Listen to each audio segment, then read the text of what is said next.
the uncharted backwaters of the unfashionable end of the western spiral arm of the galaxy lies a small, unregarded yellow sun.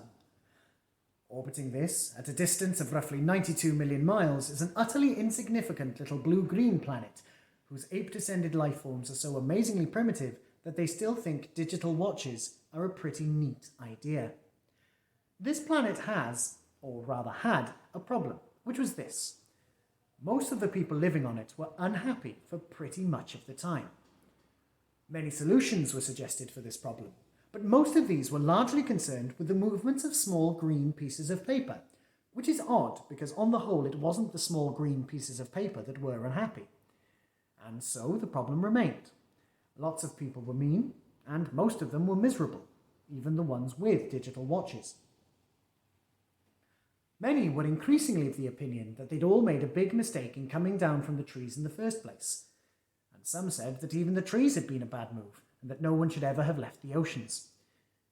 And then, one Thursday, nearly 2,000 years after one man had been nailed to a tree for saying how great it would be to be nice to people for a change, a girl sitting on her own in a small cafe in Rickmansworth suddenly realised what it was that had been going wrong all this time. And she finally knew how the world could be made a good and happy place. This time it was right. It would work, and no one would have to get nailed to anything. Sadly, however, before she could get to a phone to tell anyone about it, a terrible, stupid catastrophe occurred, and the idea was lost forever.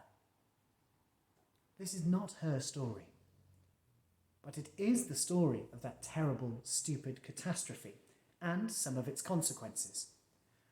It is also the story of a book called The Hitchhiker's Guide to the Galaxy.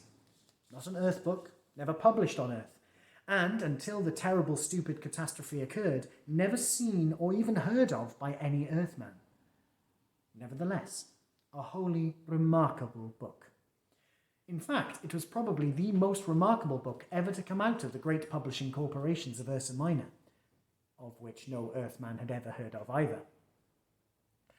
Not only is it a wholly remarkable book, it is also a highly successful one.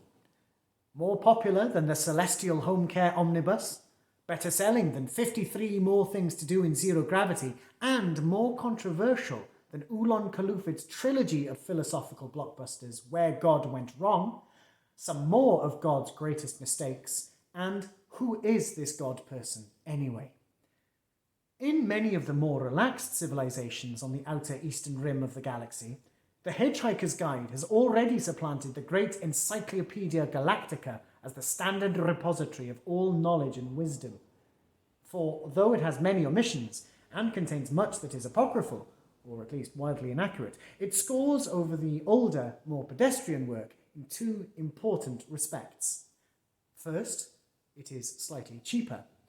And secondly, it has the words "Don't Panic" inscribed in large, friendly letters on its cover.